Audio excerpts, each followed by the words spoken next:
يعني هذا الرجل عمل لكم عمل صراحة ممكن احنا لو كنا احنا ما كنا نعمل هذا الشيء لأن ما نعرف عنه، ولكن هو الذي عمله، هو اللي تعب وهو اللي جانا أكثر من مرة يعني يجري وراء هذا الأمر.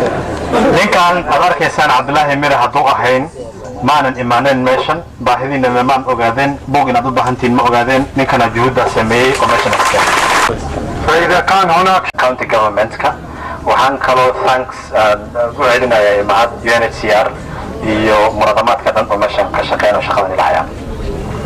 ربيكم تركزون على اللغة العربية، ركزوا على اللغة العربية. انتم صارتان اهتمام خاص برشاد اللغة العربية لأنه إنجليزي سواحلي الصومالي واتقنتان وأتوقع بسنة زيادة واهتمام خاص أتيسان اللغة العربية لأن في فرص كثيرة للوظائف، وإذا كان عندكم مثل هذه اللغة إن شاء الله راح تحصلون كثير من الفرص للحصول على وظائف في سواء في قطر أو في أي مكان في العالم، حتى في العالم العربي أو خارج العالم العربي.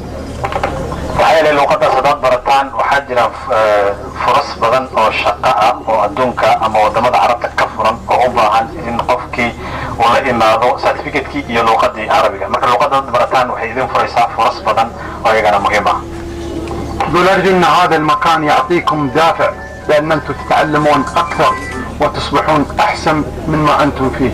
هذا المكان لا يتعبكم أو لا تخجلون أو لا تدرون يعني أنكم في مجرد في معسكر أو لا، بالعكس هذا خلي يكون حافز لكم للتطور وللتقدم.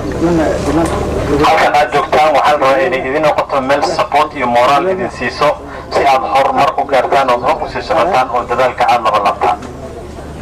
فإن شاء الله بإذن الله احنا طلبنا من الأخوان هنا سواء في المحافظة أو من اليون أن يعطونا الأسماء اللي تتخرج دائما كل سنة في الثانوية العامة حتى نعمل على كيفية الحصول على بعثات لهم سواء في قطر في الخارج في أي مكان حتى في كينيا. waxaan la xiriirnay UN-ta xafiisaha UN-ta meesha joogaan iyo county governmentka iyo national governmentka inaan xiriir la sameyno markaad ka baxdaan secondary schoolka sare aad bogtaan inaan ka shaqeyno scholarships oo jaamacadaha college-kaad ku aadi lahaydaan program noocaas oo kale waan ka shaqeynayna.